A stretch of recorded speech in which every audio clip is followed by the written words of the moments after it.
প্রিয় ছাত্রছাত্রীবৃন্দ, বাঁকুড়া বিশ্ববিদ্যালয়ের অন্তর্গত যে সমস্ত ছাত্রছাত্রী সেকেন্ড সেমিস্টারে পরীক্ষা দিবে, যাদের মেজর ও মাইনর হিসেবে দর্শন আছে, তাদের জন্য এই প্রশ্নটা আজ এনেছি।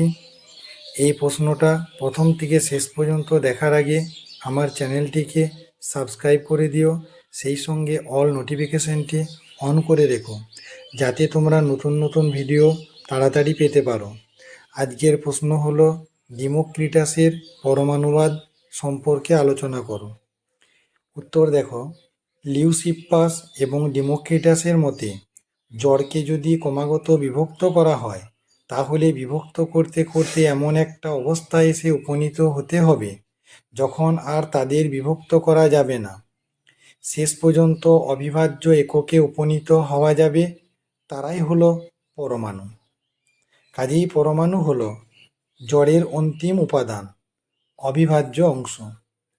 এরা সংখ্যায় অসংখ্য এবং এত ক্ষুদ্র ও সূক্ষ্ম যে ইন্দ্রিয়ের দ্বারা এদের প্রত্যক্ষ করা যায় না। পরমাণুবাদীদের মতে সকল জড় কণাই এক ধরনের, তাদের আকৃতি ও আয়তন ভিন্ন, কিন্তু তাদের কোনো গুণগত পার্থক্য নেই। গুণের দিক থেকে সকলেই এক ধরনের, যেহেতু পরমাণুর কোনো গুণগত পার্থক্য নেই। যাবতীয় প্রত্যক্ষগ্রাহ্য বস্তুর গুণের উৎস হল পরমাণুর অবস্থান এবং বিন্যাস। পরমাণুর একটা গুণ স্বীকার করে নিতেই হয়, তা হলো ঘনত্ব বা অভেদত্ব। কারণ পরমাণু অবিভাজ্য। সূর্য থেকে সূর্যরশ্মি যেমন এদিকে ওদিকে ছড়িয়ে পড়ে, তেমনিভাবে পরমাণুগুলো এদিকে ওদিকে ধাবিত হয়। পরের প্যারা দেখো, পরমাণুবাদীদের মতে ভারী পরমাণুগুলো হালকা পরমাণুর তুলনায় শূন্যস্থানে দ্রুত হবার সময় হালকা পরমাণুগুলোকে আঘাত করে একপাশে এবং ঊর্ধ্বে সরিয়ে দেয়। পরমাণুগুলোর এই পারস্পরিক আঘাতের ফলে অসমতল আকৃতি বিশিষ্ট পরমাণুগুলি পরস্পরের সঙ্গে জড়িয়ে যায়, যার ফলে একটা ঘূর্ণি বা আবর্তের সৃষ্টি হয় এবং একটি জগৎ সৃষ্টি হতে থাকে। যেহেতু দেশ অসীম এবং অনন্তহীনভাবে পরমাণু পতিত হতে থাকে, সেহেতু সিদ্ধান্ত করতে হয় যে অনন্ত জগৎ সৃষ্টি হয়েছে। অনন্ত জগতের মধ্যে আমাদের এই জগৎ একটি জগৎ।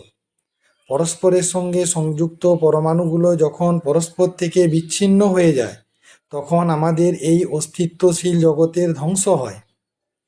লাস্ট প্যারা দেখবে, ডেমোক্রিটাস ছিলেন একজন একনিষ্ঠ জড়বাদী। তাই তিনি মনে করতেন আত্মা পরমাণুর দ্বারা গঠিত এবং চিন্তন হলো একটি ভৌতিক প্রক্রিয়া। এই বিশ্বজগতে কোনো উদ্দেশ্যের স্থান নেই। বিশ্বজগতে রয়েছে কেবল পরমাণু, যেগুলো যান্ত্রিক নিয়মের দ্বারা চালিত হয়। পরমাণুবাদীরা বিভিন্ন পরমাণুর আকার, আকৃতি এবং অবস্থানের সাহায্যে বিভিন্ন ধরনের জড়বস্তুর উৎপত্তি ব্যাখ্যা করেছেন। কাজেই তাদের মতে আগুনের উপাদান হল মসৃণ গোলাকার পরমাণু। আত্মা হলো শুদ্ধ এবং সূক্ষ্ম অগ্নি।